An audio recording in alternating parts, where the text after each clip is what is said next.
Bom, a gente tem acompanhado nesse ano, nessa campanha eleitoral, eleições municipais chegando, vão acontecer domingo, como a gente sabe, em todo o Brasil, uma série de ataques a candidatos, candidatos a vereador, candidatos a prefeito e algo que se repete Brasil adentro. Sobre isso eu vou conversar exatamente com a Ilona Szabo, que é presidente do Instituto Igarapé, que é um centro de pensamento. A gente pode definir como ONG, mas vocês trabalham essa questão do desarmamento e da violência urbana, Ilona.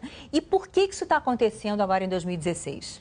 Bom, na verdade, a gente tem uma questão de segurança pública que vai muito além das eleições. Eu acho que é muito importante hoje falar também sobre como é que o município pode entrar nessa agenda.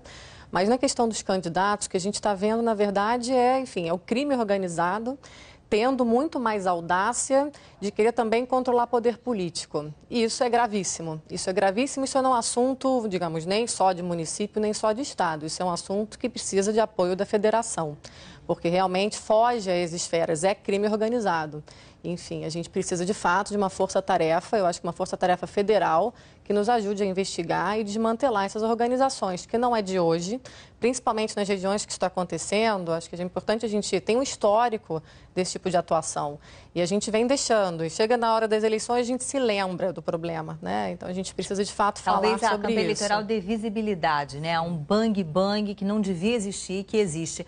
E esse assunto está preocupando exatamente o Tribunal Superior Eleitoral. A gente vai para Brasília e vai falar sobre isso com a Marina Franceschini. Oi, Marina, boa tarde para você.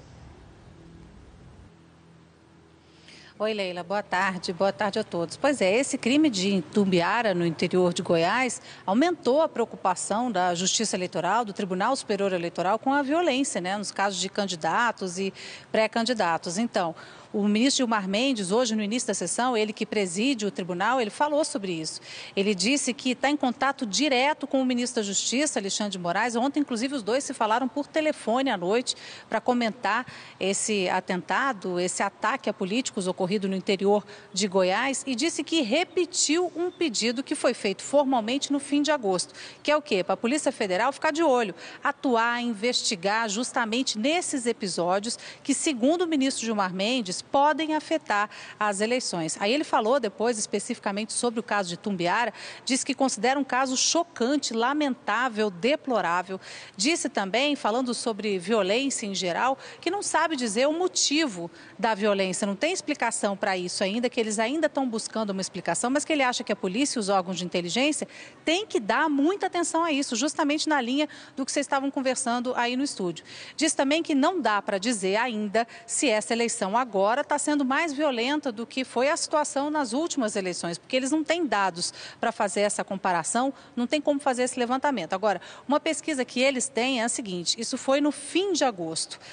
Em 9 meses, contando aí dessa prazo do fim de agosto, foram 20 assassinatos de candidatos e pré-candidatos em 10 estados. Rio de Janeiro, por exemplo, São Paulo, Goiás também. Então, eles estão pedindo que a Polícia Federal investigue justamente porque estão se preocupando com isso há algum tempo. Hoje, nessa sessão do Tribunal Superior Eleitoral, eles também aumentaram o número de municípios que vão receber reforço das tropas federais, dos militares, né, chamadas Forças Federais, que é uma demanda que o Tribunal Regional Eleitoral passa para o Tribunal Superior Eleitoral. O Tribunal Superior é quem paga a conta, né, o custo de toda essa operação, mas quem decide quantos militares vão para que município é o Ministério da Defesa. Então, hoje, até agora, são 307 cidades em 12 estados que vão receber esse reforço na segurança. Mas o ministro Gilmar Mendes se disse bastante preocupado com essa situação. Gostaria de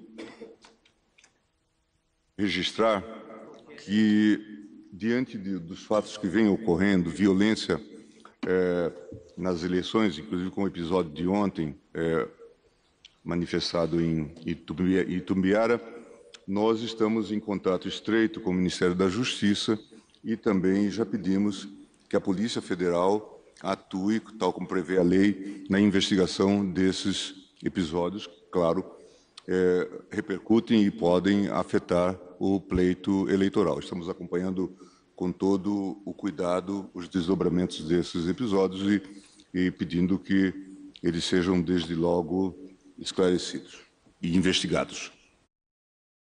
Ilona, tem uma questão, né? Não dá tempo de esclarecer todos esses episódios até a eleição. Isso é a primeira coisa, né? Sem dúvidas, né? Até porque o processo de justiça ele é moroso, vai para outras instâncias, porque em geral também envolve pessoas até com fórum privilegiado, porque a gente está falando de fato de disputa de poder político nesse momento. Acho que a Baixada, toda a zona norte, oeste do Rio sofre com essa questão, tanto de crime organizado quanto de milícias, enfim, aí estão se misturando. E cantões do Brasil também, né? Numa coisa que não se restringe. Sem a menor dúvida, é porque a gente está muito olhando para esse número expressivo do Rio, mas quanto mais a gente vai para o interior, quer dizer, fora das capitais, a gente está vendo isso, né? Enfim, não é de hoje, mas eu acho que tem um momento muito importante para a sociedade também ver, de fato, em quem está votando, porque essas pessoas vão ter poder político, estão ligadas a grupos que têm outros interesses, né?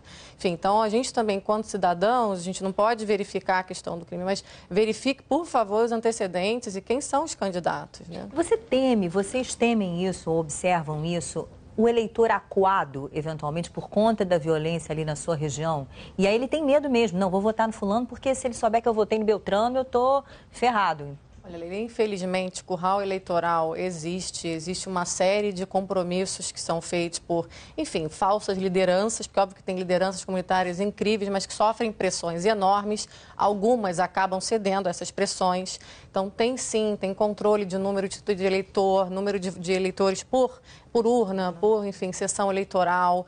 E essas promessas, na verdade, vão comprometendo populações que também acham que o assistencialismo, o clientelismo é a prática certa, né? Quer dizer, eles acreditam que o vereador tem que ir lá dar tijolos, dar alguma coisa em troca e não oferecer políticas públicas que possam estar servindo a comunidade como um todo. Então, enfim, fica também distorcida na mentalidade das pessoas, né? Dos indivíduos mesmo que estão ali com esse poder tão coercitivo. Qual é o papel da política pública? Qual é o papel dos nossos representantes? Então, a gente tem que sair do foco do indivíduo, tem que olhar a coletividade, as propostas que, de fato, vão beneficiar a todos, né? E esses são os candidatos que têm mais alinhamento, obviamente, com uma proposta democrática, certo? Enfim, então, a gente acha que, enquanto cidadãos, por favor, saia do medo. Ninguém pode olhar, de fato, o seu voto na urna, porque não tem ninguém ali. Enfim, faça o voto consciente, uma escolha consciente de quem a gente está colocando no poder.